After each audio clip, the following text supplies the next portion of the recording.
Hello. Thank you for joining us today. My name is Brenda Price, Associate State Director at AARP Michigan.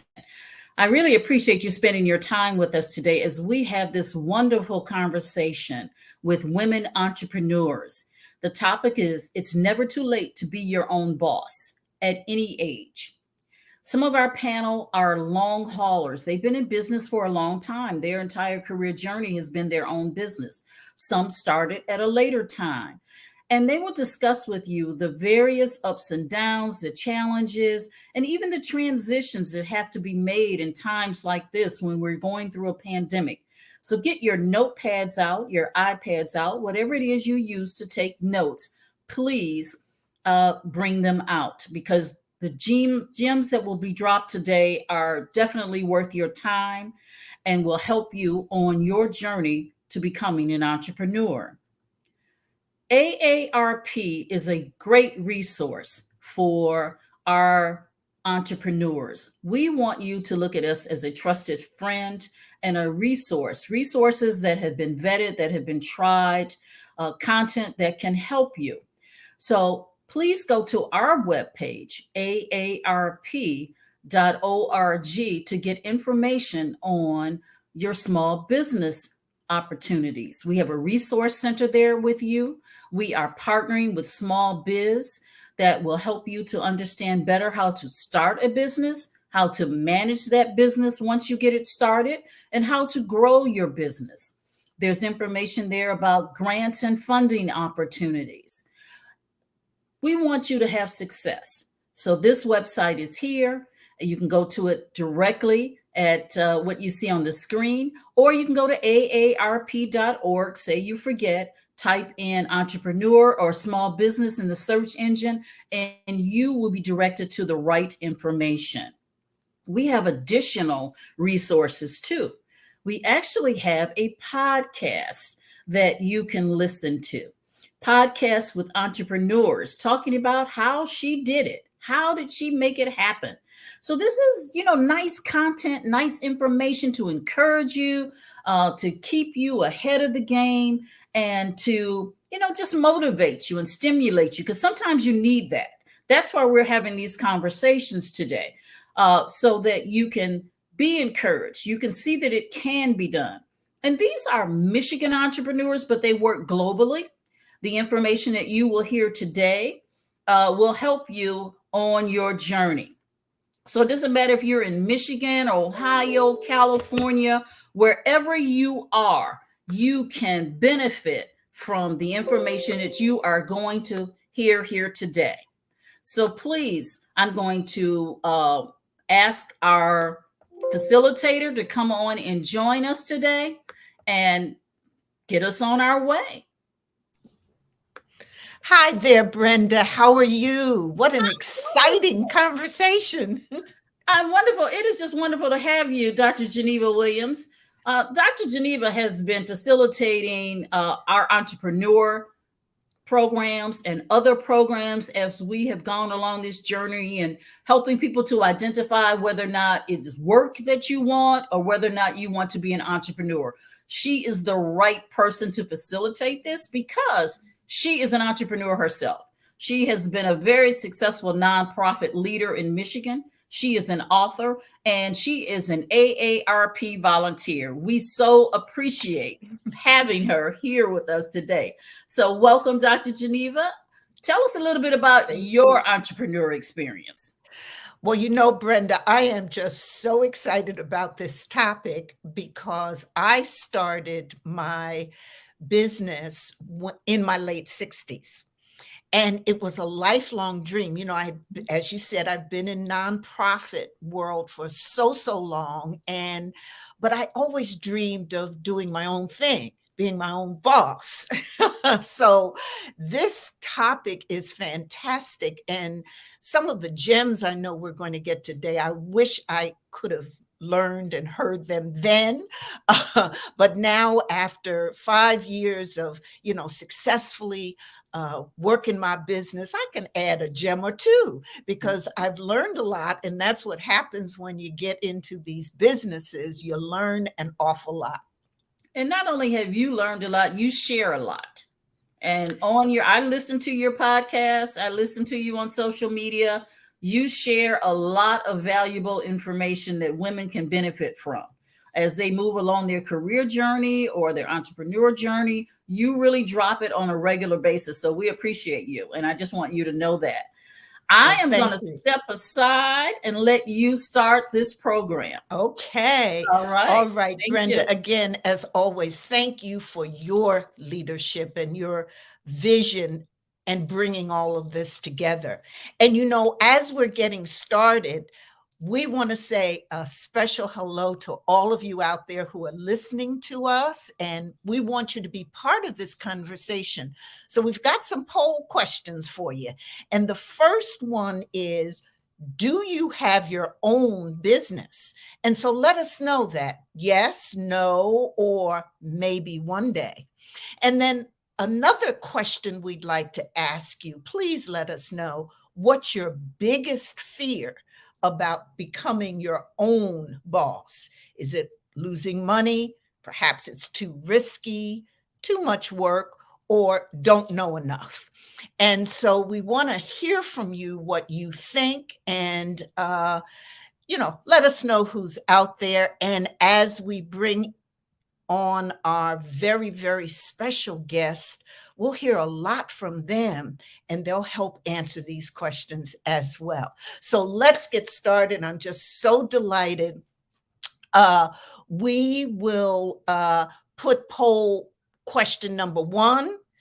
It's live now. Please answer that. And then after we get the responses to that, we'll ask you about your biggest fear about becoming your own boss. So let's get started. Let's say a great welcome to our guest. First, meet Tisha Hammond, president and founder, Ascent Small Business Promotions, and she's globally known as the Small Business Cheerleader. So we're delighted to have Tisha with us. How you doing? Hey, Dr. Geneva, how are you? I'm doing great. Thank you for being here. Next, meet Aquanetta Glass, President, CEO, Advanced Communications, who's a marketing expert for over 30 years, working with local, national clients and corporations. How you doing, Aquanetta? Good to see you. Hi, how are you, Dr. Geneva? I'm doing real great, and welcome. Thank you. Now let's say hello to Tanya McNeil Weary, founder and executive director, Michigan Association for Female Entrepreneurs, known as MAFE, award-winning entrepreneur and international business expert. How you doing, Tanya? Hello, Dr. Geneva. Good to see you. Happy to be here. Thank you so much. Thank you so much. And last but certainly not least, Stacey Hale, CEO Hot Wax Productions, and Detroiters call her the godmother of house music. She's the first female of house music in Detroit, and we say welcome to Stacey. Hey. Hey, how are you? I'm doing just fine. Good morning. Thank you for being here. Don't we have a fantastic panel? So we're going to get started right away. And here's what I want to do. I'm going to ask our panelists to tell us a little bit more about themselves, and then answer our first question. And that is, why is it never too late to be your own boss? So that's going to be the first question. So let's start with Tisha. All right, y'all. I am Tisha Hammond, and a global pep squad calls me the Small Business Cheerleader. Dr. Geneva, I started my career in entrepreneurship after retiring at the age of 41. I spent 21 years in a federal law enforcement and civil rights advocacy career. It took me all around the world, and I got to say, there's no place like home. Very happy to travel and spend time learning other cultures and realizing there's a lot of work that we can do here in the States as well, while we're learning from our brothers and sisters around the world. I was able to retire at the age of 41 because someone spoke some life into me regarding financial planning one day. My husband and I, and we took them up on that offer and haven't looked back since. These days, I, as you heard, found and own and lead a Black-owned, woman-owned media distribution and broadcasting company, Ascent Small Business Promotion LLC. We've recently launched our updated website. It's ascentmediapro.net. And people hire us because they're tired of being passed over for opportunities repeatedly. They are embracing a rich mindset. For us and in the Ascent company, rich means being resourceful, innovative, curious, and hungry. And they want a team of media relations experts to help do that with and for them. I've also been blessed to write a best-selling book on entrepreneurship. It's called Daily Devotional for Entrepreneurs. That was penned, the foreword of that was penned by Dennis Kimbrough, who wrote Think and Grow Rich, A Black Choice, a great friend and a writing mentor of mine. And the answer that I have to the question, why is it never too late to be your own boss? So, well, entrepreneurship is not like milk.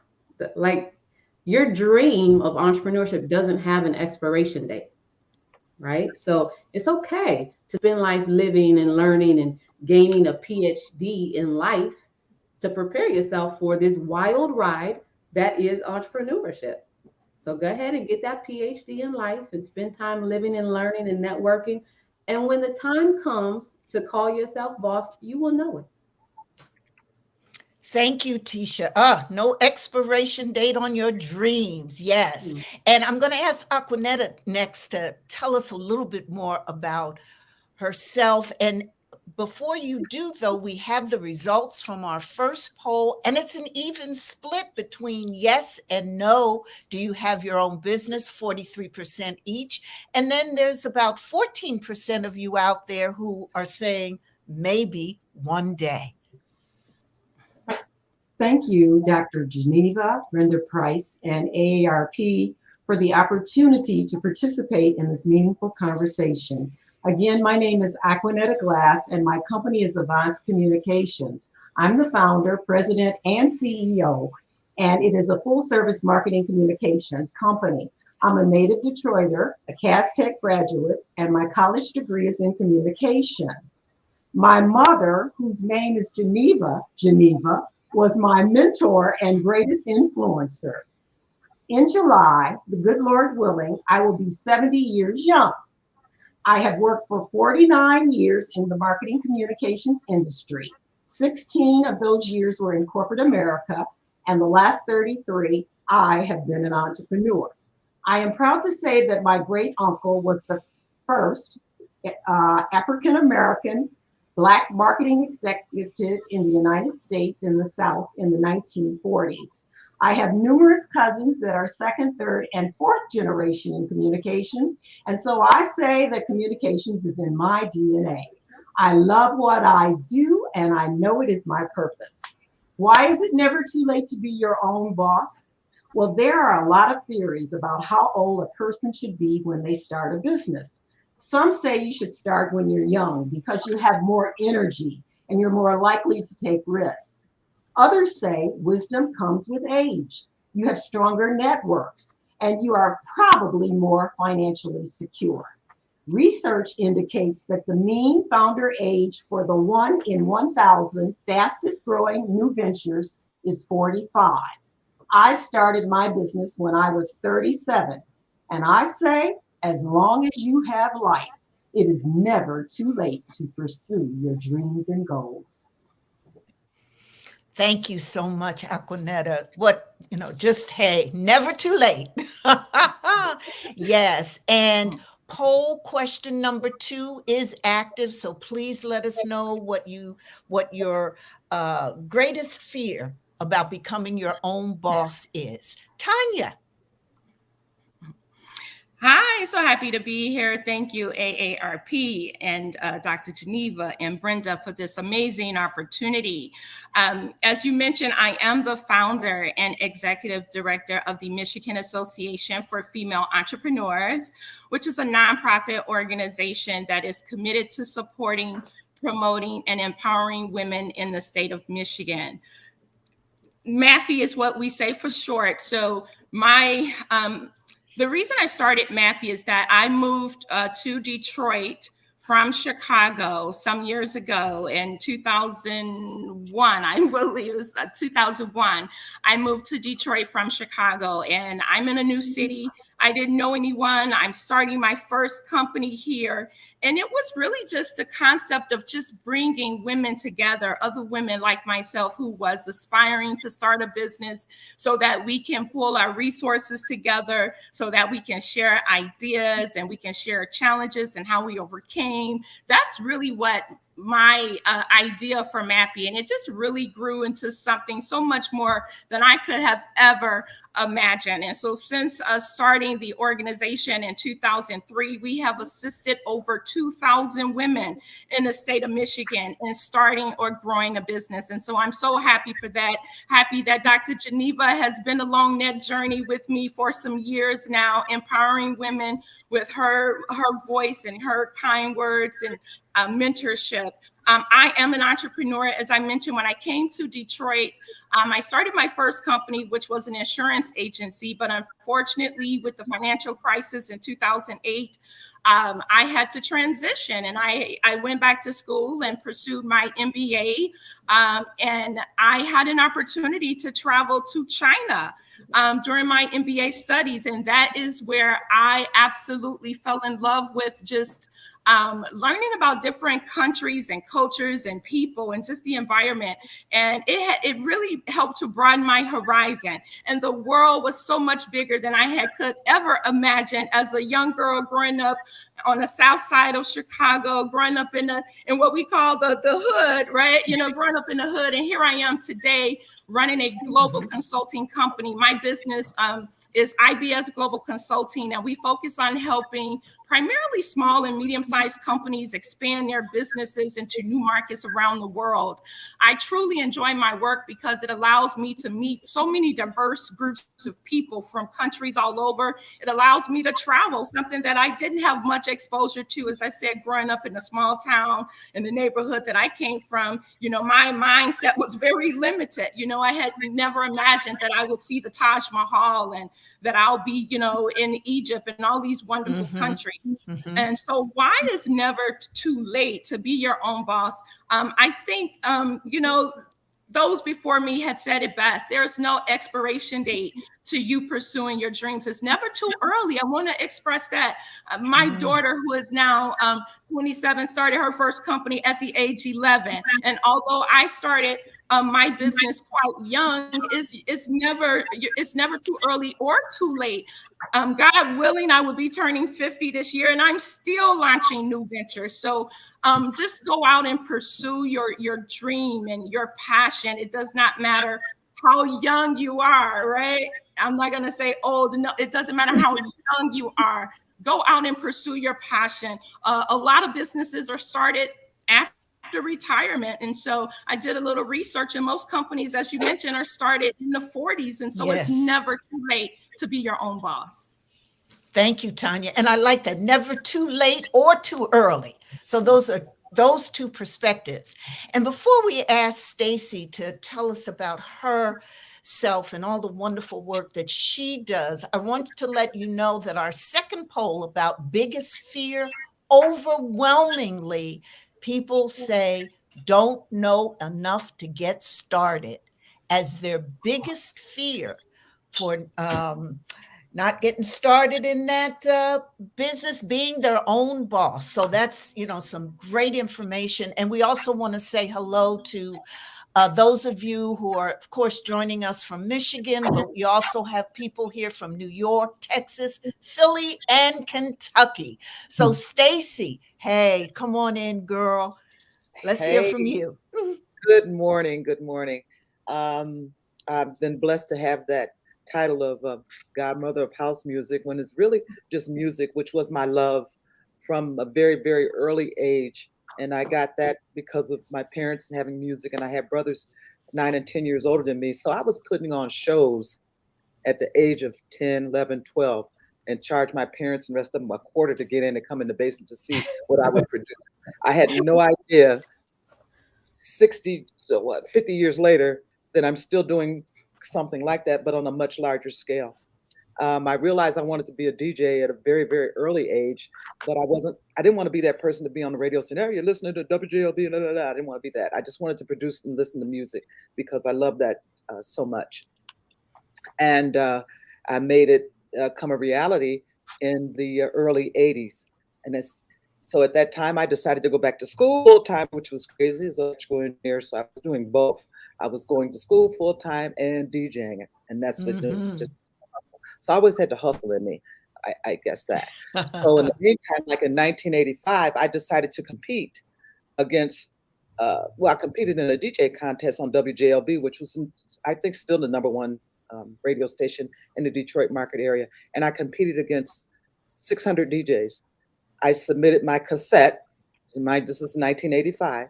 I submitted my cassette along with a dear friend of mine, Elton Weathers. I submitted a cassette because he wouldn't do the mix.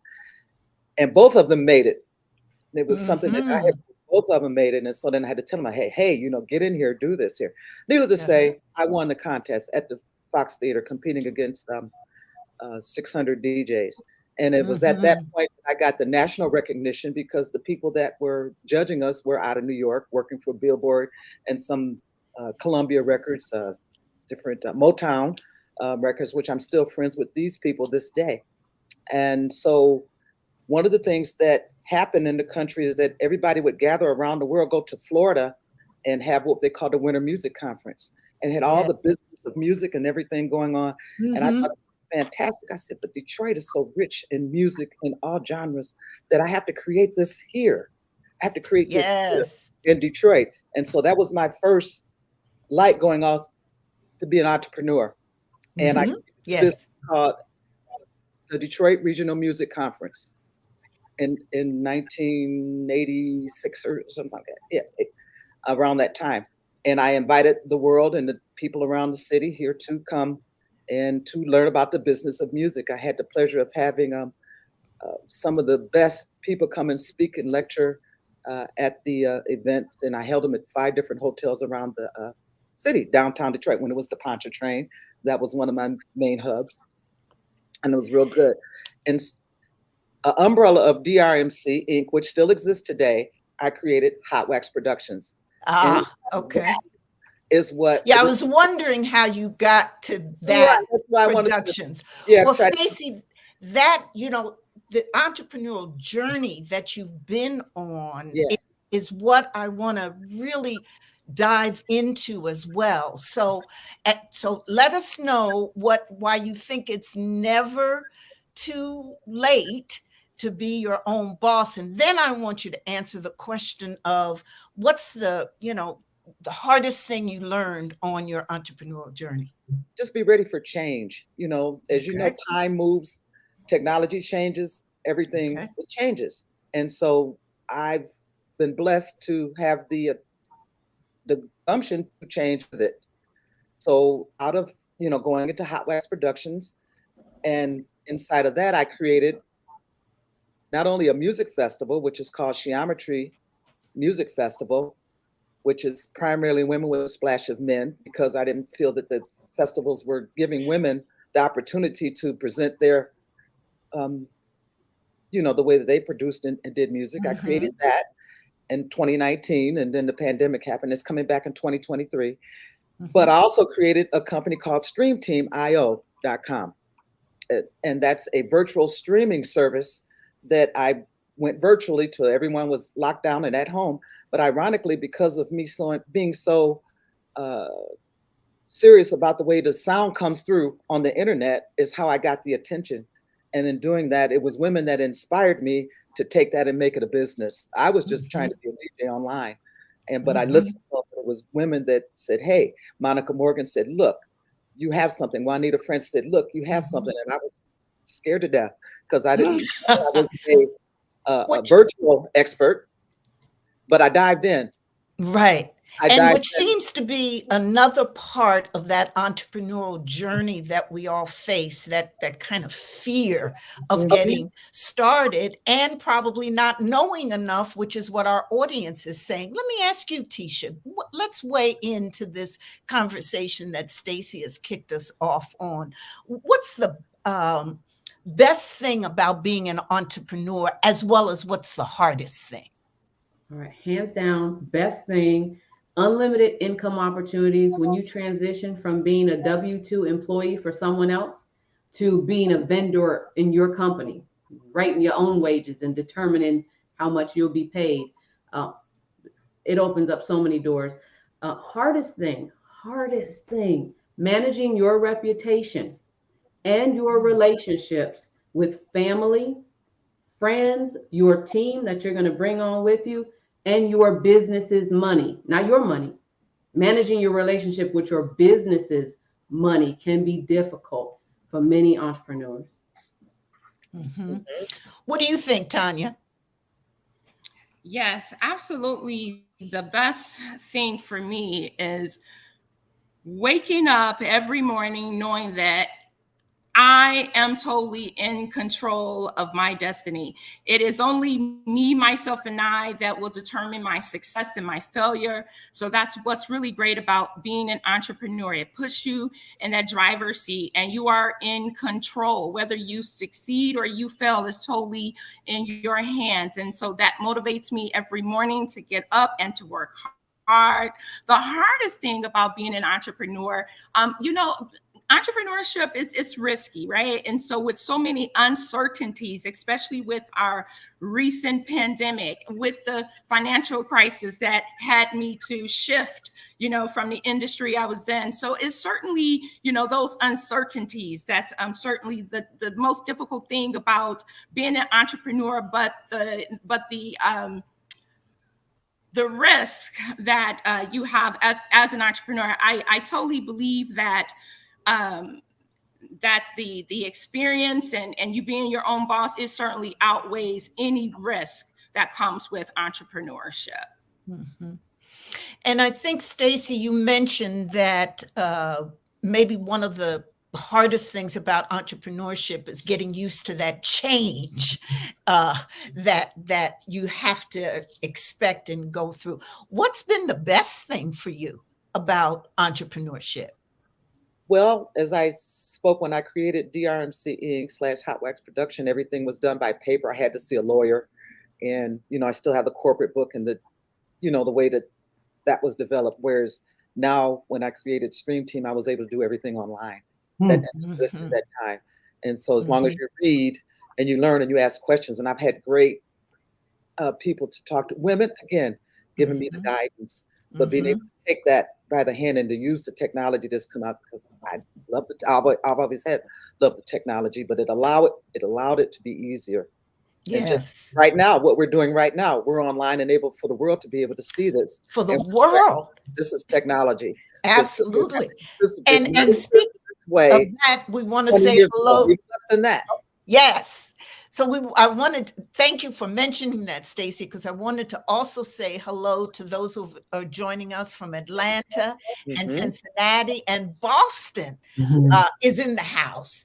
Aquanetta, what for you is the best thing about entrepreneurship and the hardest? So first of all, I agree with everything everyone has said. And I'd just like to add that I think being an entrepreneur, one of the best things, there are a number of things, is you get to schedule your own, make your own schedule. Most of the time, that's true. You have emergencies with clients, but what I had to learn is to have balance, because I was always jumping to what my clients' needs were. So now what I do is I put my hair, my nail, my exercise, my massages, all as a part of my calendar around my clients' calendar when I'm working with them. To me, I have to admit, without a doubt, the hardest part has been access to capital. I did some research, and 17% of Black women are in the process of starting their own businesses in 2021. And 2021 also research indicated that only 3% of Black women are still in business, or have mature businesses. And what that means is that they've been in business for more than 5 years. And when I talk about access to financial capital, I believe in subject matter experts. So I'm not a subject matter expert in the financial community, so I cannot say why this is so difficult. But what I can say is from my lived experiences, as well as the numerous conversations that I've had with other minorities and women and Black women, invariably, every time you have a discussion with an entrepreneur, access to capital comes up. Mhm. Right. Right. It's on everybody's list, male, female, young, old. It's on everybody's list, that access to capital. And so I think as, you're thinking about starting a business, one of the things you have to have in your game plan and you have to give serious thought to is how you're going to finance it. How's the money going to come in? What's the best way for the money to come in? And, since most of our audience has let us know that they don't know enough to get started, let me ask you all, what's the one thing you wish you knew before you started on your entrepreneurial journey? Tanya, why don't you kick us off? Yes, for sure. Certainly, I wish I knew the value of having a mentor.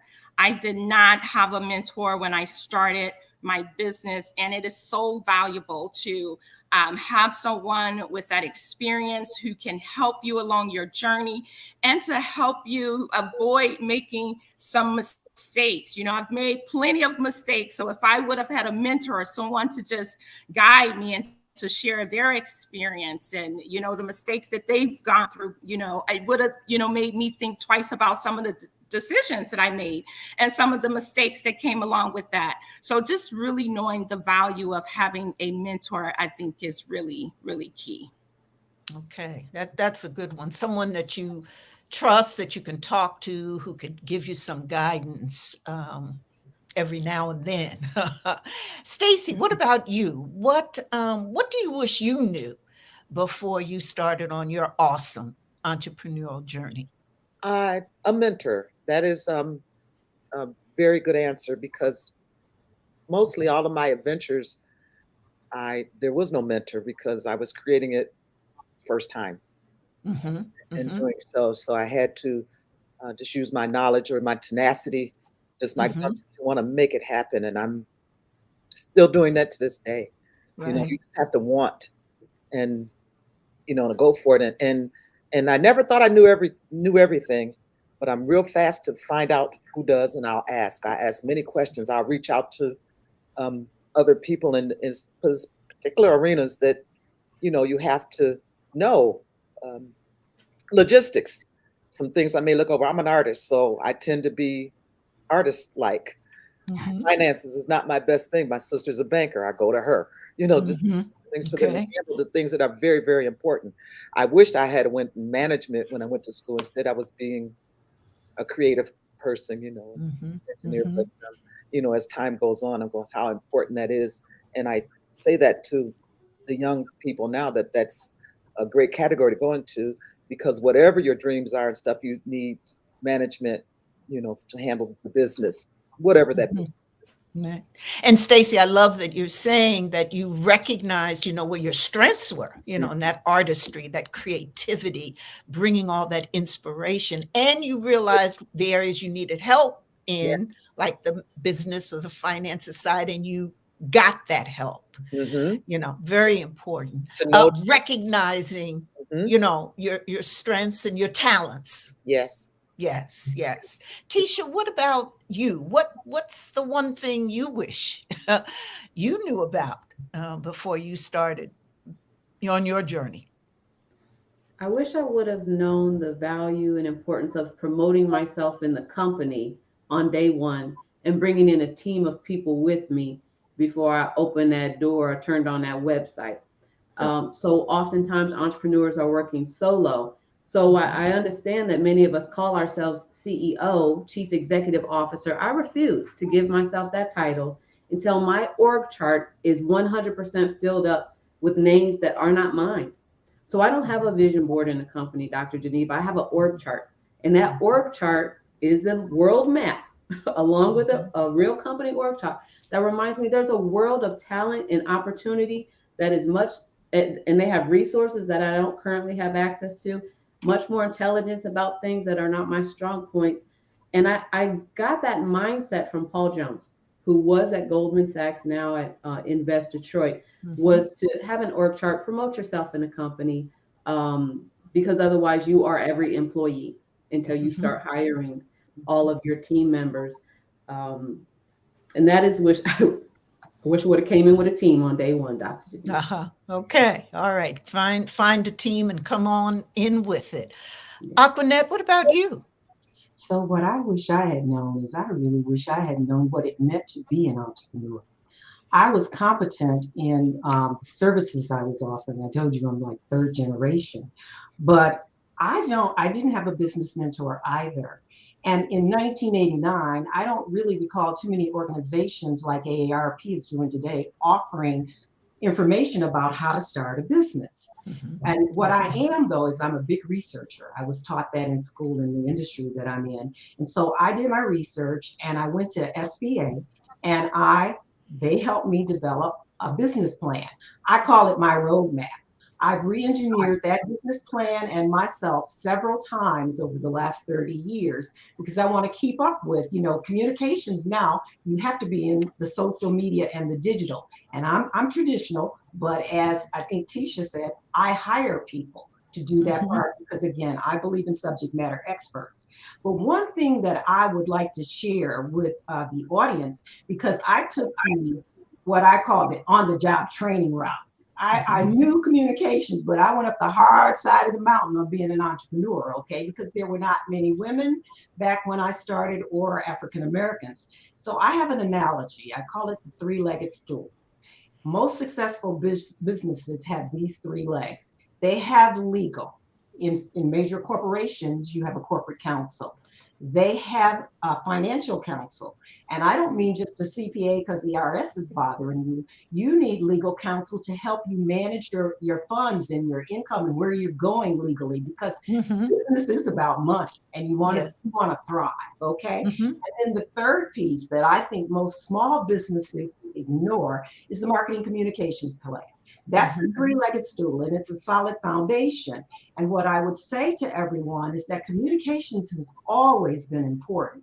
But in today's digital world, where everyone has a voice, you need to manage, control, and protect your image and your brand. Yes, yes. And Aquanette, I love that, some of the three basics that a small business needs starting out. Clearly, you hit that right on the nail, definitely. And I'm sure the rest of the panelists would agree. Since you started us on that path, let's talk a little bit more about what are some of the top things that successful entrepreneurs do and don't do, and why. Tisha. All right, I'll start with do. Successful entrepreneurs do believe in alignment. They do, from their business plan, which I call a growth for plan, a growth for business. They account for their purpose, their mission, their vision, their goals. They know what those are. And they align their resources, that's human, financial, technology, whatever. They align their resources and their actions in that way. Number two, successful entrepreneurs do pay themselves first. And they use a formula to disperse their income. So if you give to charities, include it in your formula. If you have to pay self-employment taxes, which you do, unless you're an S Corp, include it in your formula. Pay your team a meaningful wage, include it in your formula, so on and so forth. I have others, but I'll provide a don't. Successful entrepreneurs don't keep themselves a secret. So they have surrounded themselves with people, when they are too modest, they have surrounded themselves with people who are their ambassadors, who are their mouthpieces, who are their biggest cheerleaders and their billboards, and they're not keeping them a secret. So, in business, it's okay to not be modest. You want to tell the world about what your business offers because you're providing solutions to someone's inconvenience or their problems. And so successful entrepreneurs tell people about themselves. And you can do that without sounding salesy and without forcing anybody to, buy from you. It's about relationship building. Yeah, I love that particular, they don't keep, successful entrepreneurs don't keep their business a secret. And I think that falls into what Aquanetta was talking about in terms of, particularly today, the importance of communication and marketing and promoting your value and putting it out there. Stacy, what have you found that successful entrepreneurs do or don't do, and why? Successful entrepreneurs engage with people. You hire staff, you motivate them, you get them to see your vision, and you never stop doing that. And this is what allows your business to grow and also allows you to expand out on other endeavors. We launched a chapter here in Michigan called Women in Music, the Detroit chapter, which is a global organization. And they approached me and asked me, do I want to be staff of that? And they said, what part did you take? Well, I'm vice chair of events. And we launched last week, and it was very, very successful. But it takes a team. It takes a team. Ideally, we'd like to just do things ourselves, but it takes a team. And keeping them motivated. Keeping them motivated. That's what I find it keeps it successful. Pay them well. Never, that's one, any reputation. Even if I go broke, I make sure that my staff and whoever work is paid. Wow. Yes. No matter what. Yes. All the way down to DJ sound, I do a gig and something and the promoter pull a trick or whatever. But if I have my sound man come in, I pay them because it's important to keep good relationships on the people to help your motor to run. Thank you. Thank you, Stacy. Yes. Good people. Find good people, keep them around you, and pay them well. Yes. Yeah. That's yes. Tanya, what are some of the? Oh, I'm sorry, Stacy. Well, just one other quick thing. Yes. Someone told me, and it's just recently, an entrepreneur, female entrepreneur, name is Jennifer Phim. She said, "I want to be in a room where I'm the dumbest person in the room." That's right. Ah, okay. And why is that? And you listen to that, I'm like, and why is that? I don't want, because you always have something to learn. Right. Okay. You don't want to be the smartest one in the room because then you're top. You always want to know because it's always more. So I want to be the dumbest one in the room. So one of the things successful entrepreneurs then do is that they're continually learning, conscious, always learning. Great, thank you, Tanya. Yes. Some do's and don'ts, and you work with hundreds of entrepreneurs. What do you find the successful ones do or don't do?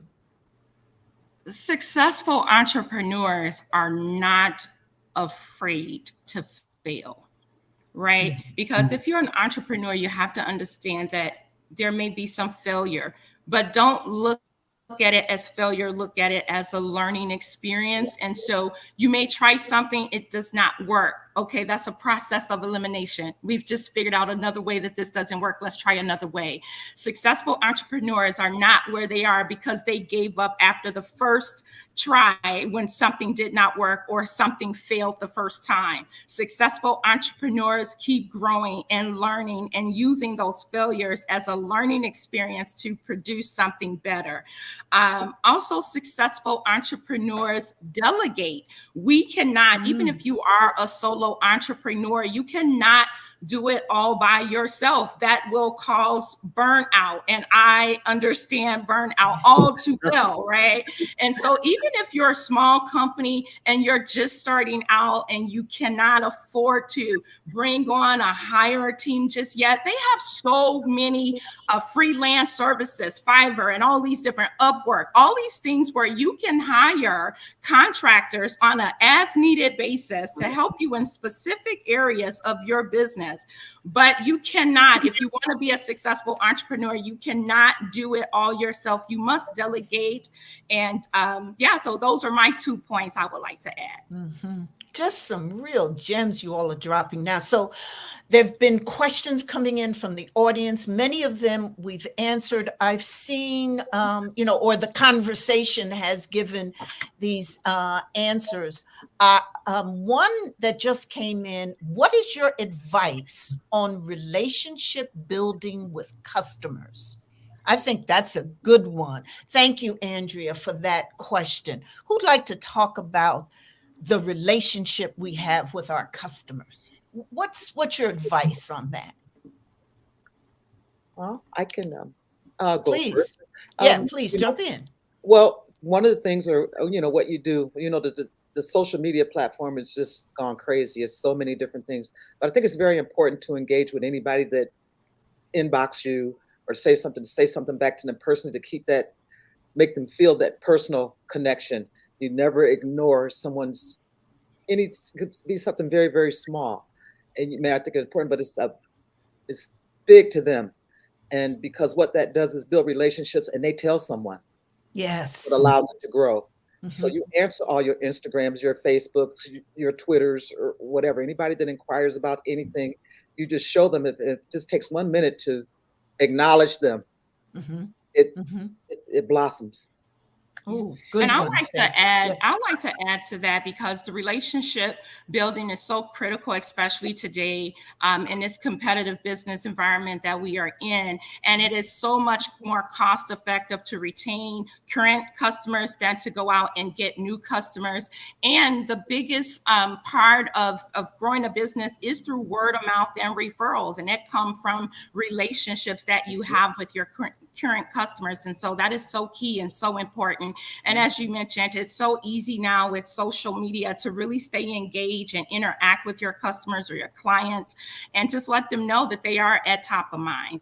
I think sometimes as entrepreneurs, we get so busy running after the new business that we tend to forget about the customers that we already have, and building on those relationships. And so that's really important. Mm-hmm. Anybody else want to weigh in on that? This is a very important question.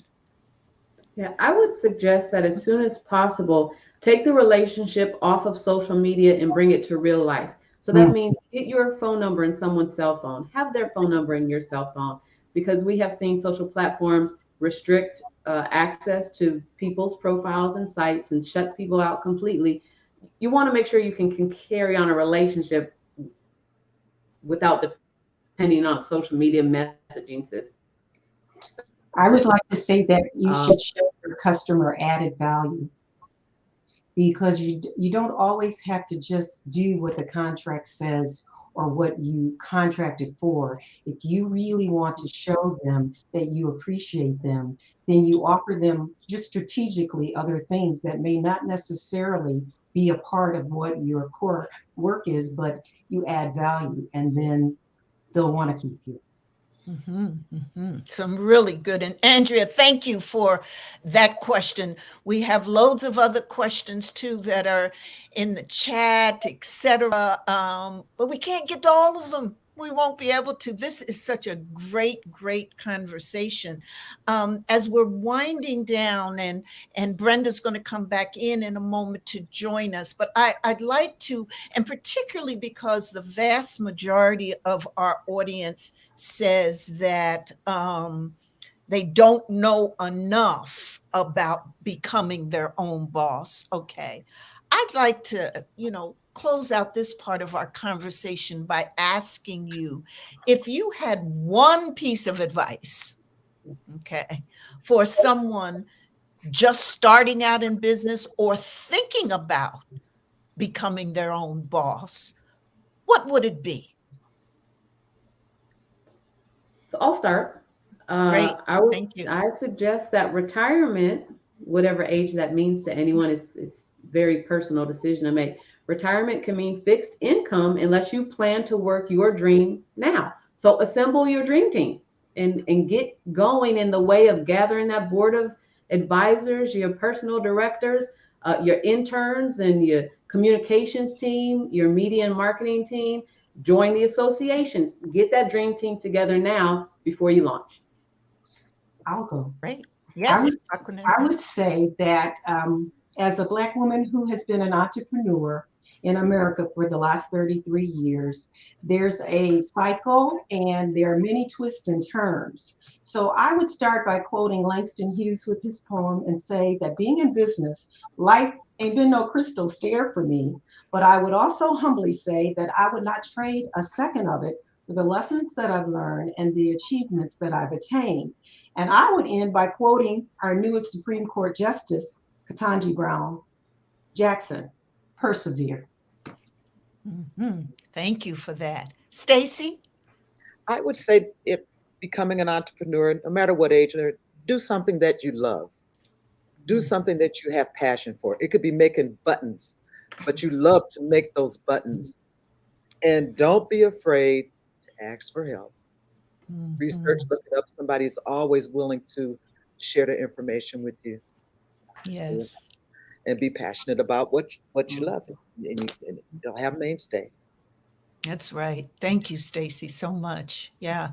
And your passion for what you do just oozes Right. out. You know, and I keep trying to kind of retire being a DJ, but it's different things that keep pulling me back out there. Right. Well, in addition to me doing that, I mean, I just played Movement and 5 parties before and after that. I'm like, really? And I'm an AARP member and going that hard Great. with it. But the students that I had that came to observe, to check this out, and I was also in the gallery of the architects of making all this happen. So getting the acknowledgement and telling the story and all that, but it's just so important to me to pay it forward. And anyone young or old watching this journey, I want them to learn from it to get their success and to be able to go on and do things. Thank you so much. And Tanya, before we come to you to give us your gems of advice, I want you to know that we're running another question. We just did. And so we've got some of the results. And that question was, particularly given what we've been talking about, we wanted to know, as people were listening to the conversation, do you feel that there's an age that's too old to start a business? And so we asked people to say no or yes. And then we had a part 2. If people said yes, what age? So we've got the results from part 1. Do you feel that there's an age that's too old? And of the overwhelming majority of folk, 80% who are listening said, no, there isn't an age that's too old.